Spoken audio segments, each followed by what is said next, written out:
Hello everyone, I welcome you to the cardiology series. So today this is about the coarctation of aorta. So now I will tell you what is coarctation of aorta. In other words, you should know that coarctation can be simply translated to narrowing. So narrowing of what? Narrowing of the aortic arch. So when we have aorta, so when there is narrowing in anywhere, see, so this part of the arch is narrowed. So or else this part of the arch is narrowed. So when there is a narrowing in any segment of the arch, then that is known as narrow coarctation of aorta. It is mostly associated with the Turner syndrome.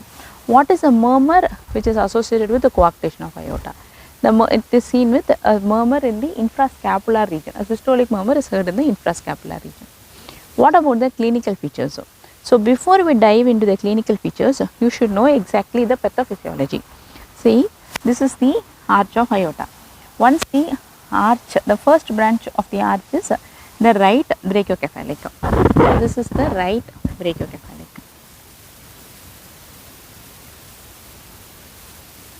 As the name says, it supplies brachium, that is the arm, as well as the head, cephalic. So brachio, in the right subclavian artery as well as the right vertebral artery, it is coming from the brachiocephalic, and the right common carotid artery is also a branch of the right brachiocephalic. The other two arteries from the arch following the right brachiocephalic is left common carotid induced separately, and we have left brachiocephalic which is supplying the vertebral as well as the left subclavian artery. So once this is understood, understanding the pathology of coarctation of aorta is much easier. See, if we have the narrowing over here, in that case, what happens? If we have a narrowing over here, then the blood is supplied normally to the right brachiocephalic, but beyond the narrowing, the blood is not supplied properly to these two arteries.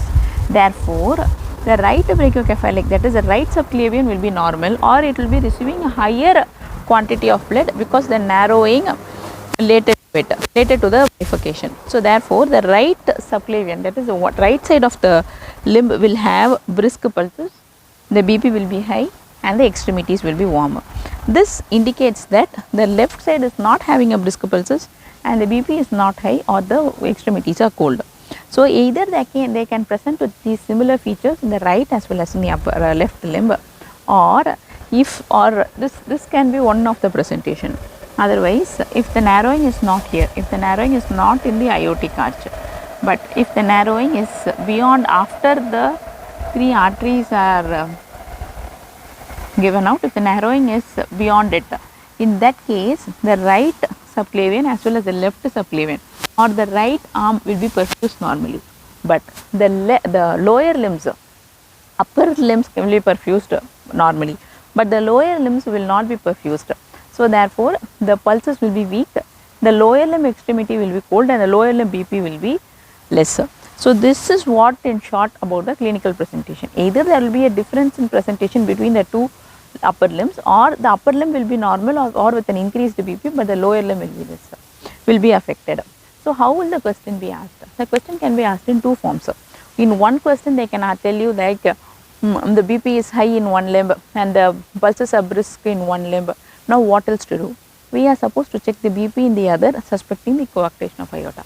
In other question, they can tell you that there are brisk pulses in the upper limb, but the pulses are not brisk in the lower limb. They may not necessarily indicate, but when they tell you that there are brisk pulses in the upper limb, it indicates that the lower limb pulses are weak. Or they may tell you like BP is high on the upper limb but very low in the lower limb. In that case, what is the next best investigation? Here we have almost a suspected coarctation of aorta because of the discrepancies in the pulses and the BP. So what is the next best investigation? It is a CT or MR angiogram to find out if there is any narrowing. So this is in short about coarctation of aorta. All the best for your preparation.